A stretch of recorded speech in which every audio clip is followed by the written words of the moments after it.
Hello friends, श्रद्धा channel देख रहे हमारे सभी दर्शकों का बहुत बहुत स्वागत है आपके अपने पसंदीदा कार्यक्रम श्रद्धा दर्शन में। श्रद्धा दर्शन में हर बार हम आपके लिए कुछ नए विषयों पर डिस्कशंस लेकर आते हैं और नए नए टॉपिक्स के ज़रिए हम बहुत कुछ सीखने की कोशिश करते हैं कि किस तरह से हम अपनी ज़िंदगी में सुधार ला सकते हैं।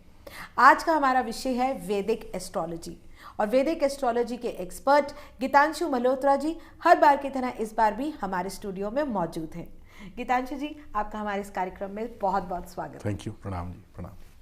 गीतांशु जी के बहुत से चाहने वाले हैं जो हमारे इस कार्यक्रम में अपने सवाल और अपने फीडबैक हमें लगातार भेजते रहते हैं और उसके लिए आज मैं अपने इस प्रोग्राम की शुरुआत में ही उन्हें बहुत बहुत शुक्रिया अदा कहना चाहूँगी, क्योंकि उनके इन फीडबैक्स के ज़रिए ही हमें प्रेरणा मिलती है कि हम अपने इस कार्यक्रम में क्या क्या चीज़ें जोड़ें और किस तरह से अपने इस प्रोग्राम को आगे जारी रखें।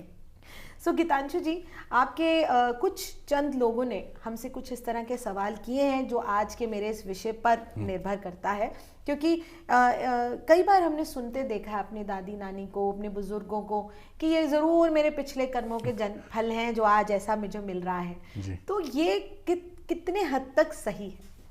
ये बहुत हद तक सही है।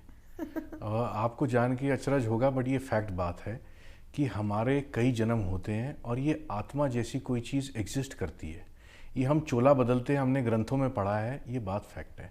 और वैदिक एस्ट्रोलॉजी इसको आइडेंटिफाई कर लेती है बहुत आसानी से, क्योंकि हमारे वैदिक एस्ट्रोलॉजी में कैलकुलेशंस चार्ट्स की बहुत सारी होती हैं। उनमें से एक चार्ट आपको जान के हैरानी होगी, वो है नवामसा। नवामसे का मतलब है 1/9 part of a degree of a sign, sorry. और नवामसे का अगर हम कैलकुलेशन उस हिसाब से करते हैं कि ये चार्ट इस तरीके का है जो आपके लास्ट बर्थ के कर्मों के बारे में बताता है। जो वैदिक चार्ट इस बर्थ का बना है, जिसके लिए हम डेट, टाइम और प्लेस ऑफ बर्थ लेते हैं, वो इस जन्म का चार्ट है आपका। बट नवामसा आपके पिछले जन्म का चार्ट है और आपके कर्म किस हिसाब से रहे, अच्छे बुरे, अपने रिश्तेदारों के साथ, अपने फ्रेंड्स के साथ, किसका आपने कर्जा देना है, किसका आपने कर्जा अपने ऊपर चढ़ा लिया है, ये सारी चीज़ें वो आइडेंटिफाई करके बता देता है। और इसीलिए शायद पुराने बुजुर्ग कहते थे कि ये समझ नहीं आ रहा कि ये मुझे तकलीफ़ क्यों हो रही है, हो सकता है ये कुछ पिछले जन्म का चक्कर हो। सो नवामसा चार्ट, और कई बार मैंने आपसे ये सुनते भी देखा है कि नवामसा कैलकुलेट करके हम जान सकते हैं जी। मैं जानना चाहूँगी गीतांशु जी कि प्रॉब्लम्स की बात ना की जाए, अगर हम जेनेरिक भी किसी की नवामसा चार्ट की रीडिंग करें तो हमें क्या क्या जानने को मिलता है? आप इस तरीके से समझिए कि जो बर्थ चार्ट आप देखते हैं, उस बर्थ चार्ट के पीछे की कहानी आपको समझ में आ जाती है। जैसे आपने सुना होगा, ये ग्रह मेरा बड़ा पावरफुल है। कई पंडितों के पास आप गए, उन्होंने कहा जी इसकी तो आपको तकलीफ ही नहीं आनी चाहिए, तो ग्रह आपका बहुत अच्छा है। मगर आप अंदर से जानते हैं कि जिस ग्रह के बारे में सारे बहुत अच्छा कह रहे हैं, उसका तो मुझे कोई फल ही नहीं मिल रहा।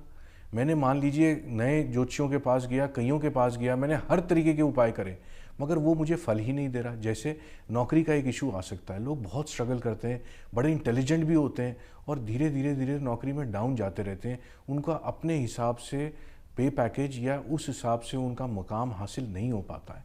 और ये बात नवामसा से क्लियर हो सकती है। हो सकता है हमने पिछले जन्म में ऐसा कुछ किया है जिस वजह से इस जन्म में हमको अच्छी नौकरी नहीं मिल पा रही है, इन स्पाइट ऑफ हमारी इतनी डिग्रीज होते हुए भी और हम इतने इंटेलिजेंट होते हुए भी। कई बार रिलेशनशिप्स में ये बात देखी जाती है, कई बार बिजनेस में देखी जाती है, कई बार प्रोजेनी में देखी जाती है कि हमने सारे टेस्ट हमारे नॉर्मल हैं, फिर भी हम अपनी फैमिली नहीं शुरू कर पा रहे हैं। अगर फैमिली हमने शुरू कर भी दी है तो बच्चे आज्ञाकारी नहीं निकल रहे हैं।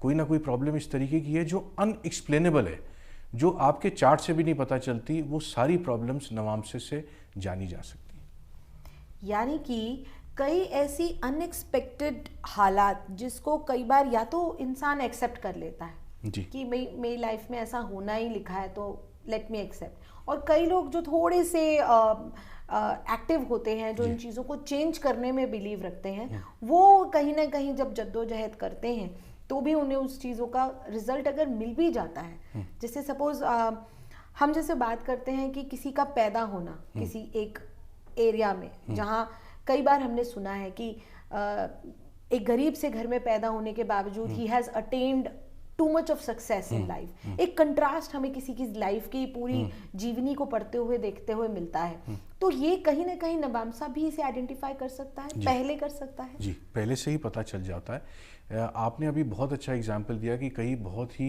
छोटे घर से उठे और पढ़ाई का जरिया भी नहीं था। हमारे आज के प्रधानमंत्री सबसे बड़ा एग्जाम्पल है उनके, कि वो बहुत ही सिंपल घर से आए, उनके पास कोई भी साधन नहीं थे, मगर वो धीरे धीरे धीरे धीरे अपनी मेहनत से बहुत आगे निकल गए। अगर नवामसा हम अंडरस्टैंड करें तो कुछ प्लैनेट्स हम बाय पास्ट बर्थ से जिनके कर्म हमारे बड़े पॉजिटिव और अच्छे हैं, उनको हम बड़ा पावरफुल लेके आते हैं। उन प्लैनेट्स का मतलब ये है कि उन प्लैनेट्स के लिए हमको ज़्यादा काम नहीं करना। जैसे मैं एक आपको सिंपल सा एग्जांपल देता हूँ। गुरु, आपने सुना होगा, ये गुरु ग्रह जिसको आप जुपिटर कहते हैं, ये विजडम और ज्ञान का कारक है। और हमारे मरने के बाद हमारी सारी, सबने सुना है कि सब कुछ यहीं रह जाता है, बट क्या जाता है साथ में? हमारे एक्सपीरियंसेस, हमारे ज्ञान साथ में जाता है इस जन्म से। तो अगर किसी का जुपिटर बलवान है तो आप देखेंगे क्लास में 40 बच्चे हैं, उनमें से 1-2 बच्चे ऐसे हैं जो थोड़ा सा पढ़ने के बाद भी उनको सबक इतना अच्छा याद हो जाता है कि वो हर चीज़ में उत्तीर्ण होते ही रहते हैं। वो पढ़ाई अगर 1 घंटा भी करें तब भी फर्स्ट आएंगे, नहीं करेंगे तब भी फर्स्ट आएंगे। और कोई बच्चा है वो 10 घंटे भी पढ़ाई करेगा तो भी उसके नंबर उस हिसाब से आएंगे। तो कुछ ग्रह ऐसे होते हैं जो नवामसा में इतने पावरफुल होते हैं कि इस जन्म में वो आपकी किस्मत बन के आ जाते हैं, कि आप जहाँ पे भी जाते हैं आपके काम फटाफट फटाफट होते रहते हैं। मगर इसका उल्टा भी है, जिनके हमने कर्म बहुत ख़राब करे हैं वो ग्रह इस तरीके से हमारे इस जन्म में आते हैं कि हम उसके लिए कुछ भी कर लें, वो ग्रह अपनी तकलीफ से हमको मुक्त होने ही नहीं देता। यूजुअली हम जब कभी किसी अन्य एक्सपर्ट के पास जाते हैं तो हमें हमेशा ये सुनने को मिलता है कि आपकी इस चीज़ का हल या इसका रेमेडी ये है, आप इसे करें, आप इन चीज़ों से पार हो जाएंगे या तर जाएंगे। वैदिक एस्ट्रोलॉजी इसको कितना मानता है? क्योंकि अगर मैं नवामसा की बात करूं और अगर हम अपने प्रारब्ध की बात करते हैं तो ये चीज़ें कितनी हद तक चेंज हो सकती हैं? सब चीज़ का उपाय नहीं हो सकता। वैदिक एस्ट्रोलॉजी, अगर आप हमसे जुड़ रहे हैं और हमसे सवाल पूछेंगे तो शायद आपको कुछ सवालों में हम ऐसा जवाब दें कि इसके लिए आपको भुगतना ही पड़ेगा। नवामसे का मतलब ये है कि जिन चीज़ों का कर्म मेरा हल्का रहा है या जिनका मुझे ऐसी प्रॉब्लम थी जिनका कर्जा मैंने देना है पिछले जन्म का। मान लीजिए आपने सुना है कि इस तरीके के कि ये एक आदमी था, उसने ये डाला और वो इतने लोगों के पैसे लेके भाग गया। वो भाग गया और वो पता नहीं कहाँ जाके छुप गया, बहुत ढूंढा वो मिला नहीं, और बहुत से परिवार इस तरीके से बर्बाद हो गए। ये जो कर्जा है ये कहीं ना कहीं उतारना पड़ेगा ही पड़ेगा। आपको ऐसा लग रहा है कि इस जन्म में आपको किसी ने आइडेंटिफाई नहीं करा, पर हो सकता है कि उसके कोई ऐसा इंसान हो जो इस जन्म में बहुत गरीबी में से गुजर रहा हो, बहुत दिक्कतों में से गुजर रहा हो, इतनी प्रॉब्लम्स में से उसने सब चीज़ करने की कोशिश कर ली मगर उसकी लाइफ ऊपर उठ ही नहीं पाई। हो सकता है उसने पिछले जन्म में कुछ ऐसा लोगों के साथ करा हो जो इस जन्म में उसका फल वो पा रहा है, जो अनएक्सप्लेनेबल है। इतनी पढ़ाई लिखाई, इतनी सूझबूझ होते हुए भी एक के बाद एक गलती करता जाता है। तो ये चीज़ें नवामसे से बड़ी क्लियर हो जाती हैं और उपाय उन चीज़ों का हो सकता है जिनके लिए नवामसे के ग्रह या इस जन्म की कुंडली के ग्रह बलवान हैं। अगर वो नवामसे में कमज़ोर हैं ग्रह तो आप उनके लिए कितना भी उपाय कर ले, आप उसमें से निकल नहीं पाएंगे। उसको आपको मानना ही पड़ेगा कि इसकी मेरी सफरिंग अभी इतने समय तक और चलेगी। नवामसा से क्या हम किसी के बेसिक नेचर के बारे में भी जान सकते हैं? क्योंकि कई बार होता है ना कि बच्चे जैसे ही बॉर्न होते हैं, जब पैदा होते हैं, तो उनके कुछ लक्षण ऐसे होते हैं कि वो कई बार पेरेंट्स से कंपेयर करने शुरू कर देते हैं लोग कि ये तो इसकी ये चीज़ जो है ये अपने पापा पे गई है या ये मम्मी पे गई है। लेकिन कहीं ना कहीं मुझे अब आपसे बातचीत करते हुए ऐसा फील होता है कि ये कहीं ना कहीं नवामसा चार्ट भी आइडेंटिफाई कर सकता है कि ये कहीं ना कहीं आपका प्रारब्ध भी है। जी, कर सकता है, बहुत हद तक कर सकता है। जैसे कुछ बच्चे जब हम बच्चों को देखते हैं, कुछ बच्चे इस नेचर के होते हैं जो एक्सप्लेन नहीं हो पा रहा है। जैसे माता पिता बहुत इंटेलेक्चुअल और बहुत शांत है मगर बच्चा बहुत ही डिफरेंट नेचर का निकला है। किसी तरीके से ऐसा लगता नहीं कि क्यों इस तरीके का अग्रेसिव हो गया बच्चा या बात नहीं मानने वाला बच्चा है। तो यस, कुछ प्लैनेट्स ऐसे हैं जो नवामसे में पता चल सकते हैं कि नेचर क्या है।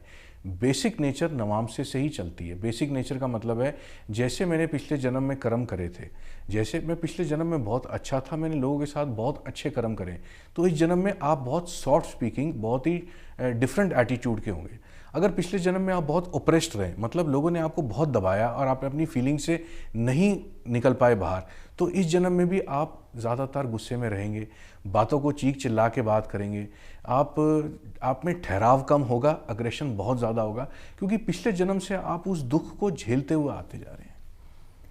सो फ्रेंड्स, आपने देखा किस तरह से वैदिक एस्ट्रोलॉजी से जुड़कर आप अपने कुछ पॉइंट्स को, जैसे कि आपकी बेसिक नेचर, आपके लाइफ में कुछ ऐसा जिसके आपको सॉल्यूशंस नहीं मिल पाते, आप बहुत कोशिश करते हैं लेकिन फिर भी आपको अपने इस जीवन के इस प्रॉब्लम का समाधान आपको मिलना कभी कभी मुश्किल महसूस होता है, तो ये सब चीज़ आप वैदिक एस्ट्रोलॉजी के ज़रिए जान सकते हैं, पहचान सकते हैं और हो सके तो इसका उपाय भी एक्सेप्ट कर सकते हैं। दोस्तों, अगर आपके मन में भी कुछ इस तरह के सवाल उत्पन्न हो रहे हैं तो आप चिंता ना करें, बस सिंपली आपने एक कंप्यूटर या अपना मोबाइल फ़ोन उठाना है और अपनी प्रॉब्लम को, अपनी डिटेल्स यानी कि place of birth, time and date of birth, आपने ये तीनों चीज़ों के साथ हमें लिखकर भेज देना है हमारे बताए गए इस मेल आईडी पर या हमारे कॉन्टैक्ट नंबर पर, ताकि हम अपने इस प्रोग्राम के ज़रिए आपके सवालों को इंक्लूड कर सकें और उसके सही जवाब दे सकें। और हम बात कर रहे हैं अबाउट नवामसा चार्ट, अबाउट आपके पिछले जन्मों के कर्म। तो गीतांशु जी, इसी बात को मैं आगे लेकर जाना चाहूँगी। कई बार पिछले जन्मों के कर्म जब हम सोच करके किसी चीज़ को इम्प्लाई करने की कोशिश करते हैं तो हार मान जाते हैं कि चलो जी, ये तो हमने झेलना ही है, भुगतना ही है, तो इसके लिए कोई चारा नहीं है। और कहीं ना कहीं ऐसे डिसीजंस हमारी प्रेजेंट लाइफ को ख़राब कर जाते हैं, क्योंकि जब आप किसी चीज़ को एक्सेप्ट कर लेते हो और आपका मन उसे एक्सेप्ट करने का नहीं होता, तो आपका कहीं ना कहीं उसका रिपरकशन होता है, यानी कि आप उसका इरिटेशन लेवल हो गया या कहीं ना कहीं आप और जगह पर उसको निकालने की कोशिश करते हैं। तो नवामसा चार्ट से हम इन चीज़ों के कितने हद तक हल निकाल सकते हैं या इसको ठीक कर सकते हैं? आपने रेमेडीज ज़्यादातर वो सुनी होगी कि ये नग डाल लो या ये यंत्र लगा लो या इस तरीके के कलर थेरेपी कर लो। वैदिक एस्ट्रोलॉजी इससे बहुत परे तक जाती है, क्योंकि नवामसा चार्ट के, क्योंकि हमने अभी बात करी, नवामसा के उपाय नहीं होते, इनके उपाय अपने अंदर क्रिएट करने पड़ते हैं। और अपने अंदर की क्रिएशन के लिए आपको जान के हैरानी होगी कि कई बार योग आसन भी हमारे कुछ चक्रास को इग्नाइट कर देता है, जिसकी वजह से हमारे ना चाहते हुए उपाय भी हो जाते हैं। इसीलिए योगा अभ्यास को हमने एक मैंडेटरी रूल टाइप बना लिया था।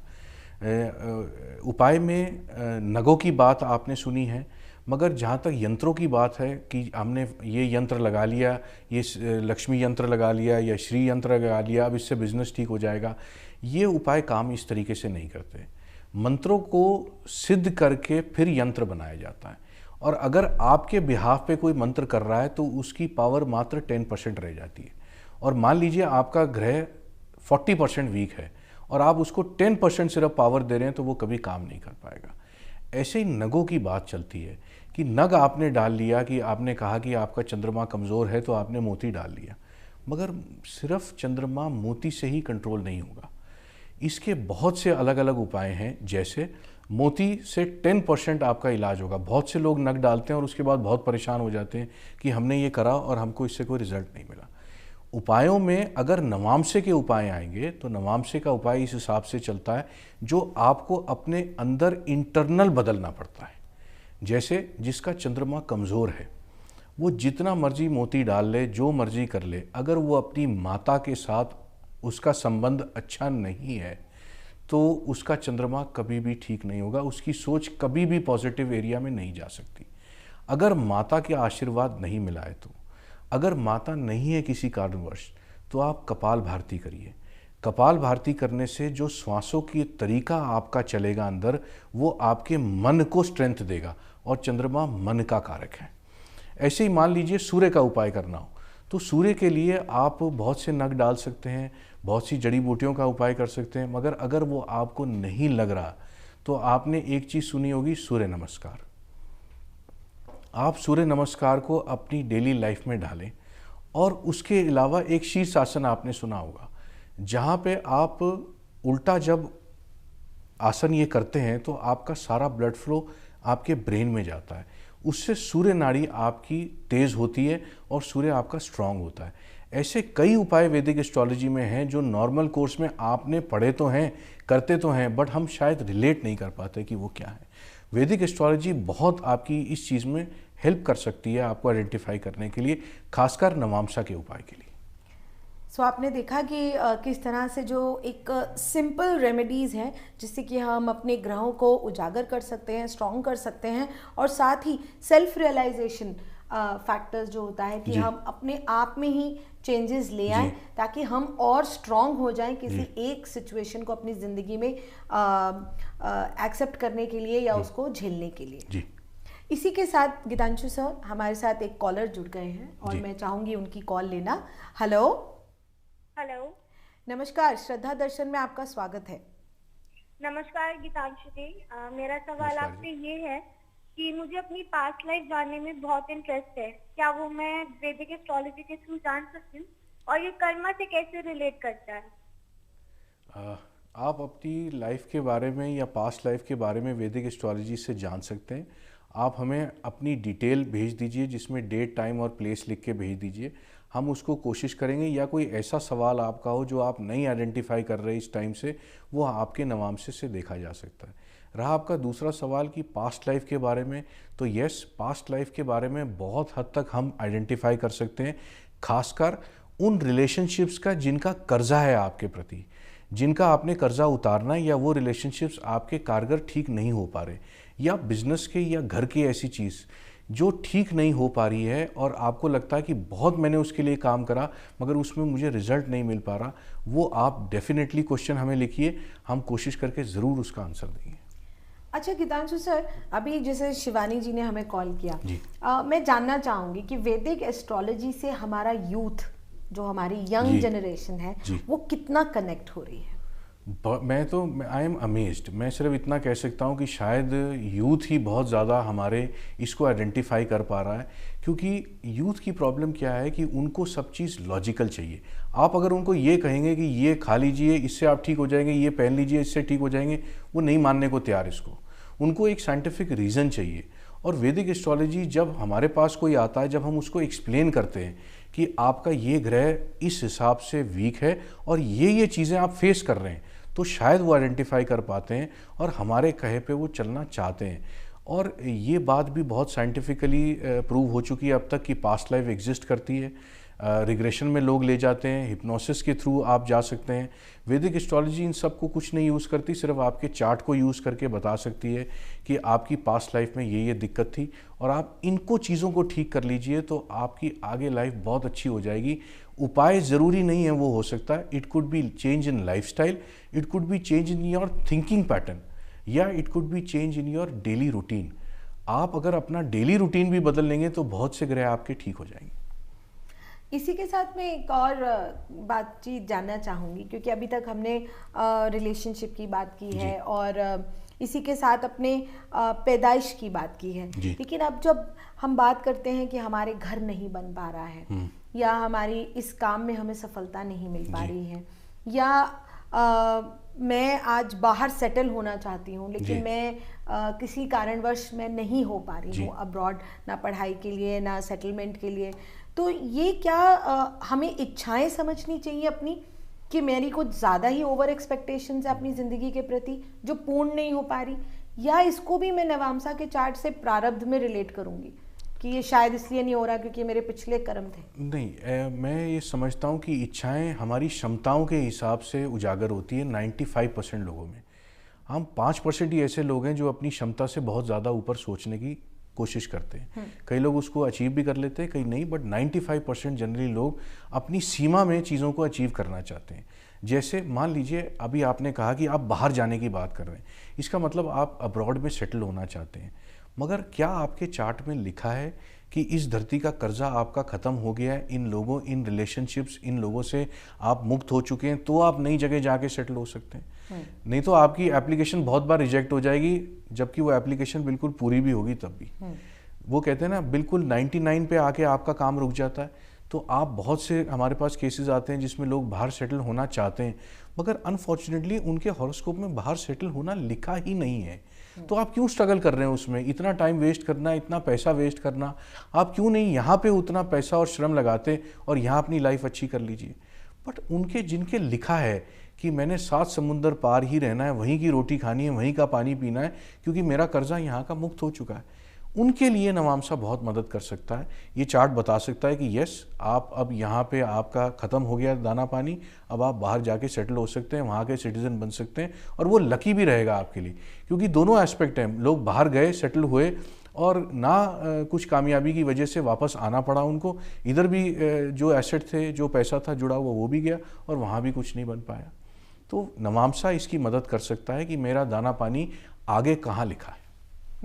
तो यानी कि आज अगर मैं कुछ हद तक, कोई भी अगर हमारे दर्शक भी आज कुछ सोचते हैं कि मैं ये मंजिल पा लूं, तो वो अपनी क्षमता में रहकर ही सोच रहे हैं, और वो पॉसिबल है। यस, मैं इसको मानता हूँ।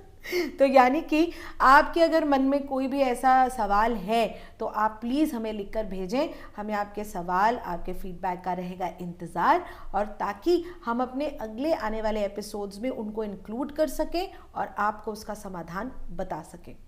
इसी के साथ गीतांशु सर, आज की हमारी ये जो डिस्कशन रही है, ये एक मैं नहीं कहूँगी कि बहुत इजी थी समझ पानी, लेकिन किसी हद तक अगर आज हम वैदिक एस्ट्रोलॉजी में अपने आप को जुड़ा मानते हैं, तो हमें इन चीज़ों को इम्प्लीमेंट कर कर देखना चाहिए, क्योंकि इनका मुझे लगता है कि कहीं ना कहीं नुकसान नहीं है, बल्कि ये हमें कहीं ना कहीं फ़ायदा देगा ही in our own personality development, and हमारी ज़िंदगी में हम किस तरह से एक नई विचारधारा ला सकते हैं। बड़ा इम्पोर्टेंट है, बड़ा इम्पोर्टेंट है। तो आज के हमारे इस एपिसोड में क्या संदेश आप देना चाहेंगे हमारे दर्शकों को? मैं ये बात कहना चाहूँगा कि कोई आपसे ये कहे कि ये ड्रीम बहुत बड़ा है, आप इसको मत सोचें, ये आपकी हद से बाहर है, तो प्लीज़ आप अपने ड्रीम्स को परस्यू करिए, क्योंकि हो सकता है कि आपके नवामसा चार्ट में कुछ ऐसा लिखा हो कि आप बहुत छोटे लेवल से ज़िंदगी शुरू कर रहे हैं, मगर आप हिंदुस्तान के प्रधानमंत्री भी बन सकते हैं। तो इसी के लिए कोई भी ड्रीम छोटा नहीं है। अपने प्लैनेट्स को आइडेंटिफाई करिए, अपनी स्ट्रेंथ को आइडेंटिफाई करिए, अपने वीकनेसेस को स्टडी करिए और उन वीकनेसेस पे काम करिए, और वीकनेसेस पे काम हो जाएगी तो जो प्लैनेट आपके वीक हैं वो भी उतने ही स्ट्रांग हो जाएंगे जितने और प्लैनेट स्ट्रांग हैं। थैंक यू सो मच गीतांशु जी, इतनी पॉजिटिविटी वाली बातें और इतना ज्ञान आज आपसे जानने को मिला, इसके लिए आपका बहुत बहुत शुक्रिया। थैंक यू जी, प्रणाम। तो दोस्तों, ये था हमारा आज का एपिसोड। वैदिक एस्ट्रोलॉजी से जुड़ी हमने जितनी भी बातें आपके साथ की, आपको हमारा ये कार्यक्रम कैसा लगा हमें ज़रूर लिख के भेजिएगा। वक्त हो चला है आपसे विदा लेने का। अगले एपिसोड में आपसे फिर मुलाकात होगी, कुछ नए डिस्कशंस और कुछ नए टॉपिक्स को लेकर। तब तक के लिए आप देखते रहें श्रद्धा चैनल, और आप अपनी दोस्त काजल को दें इजाज़त।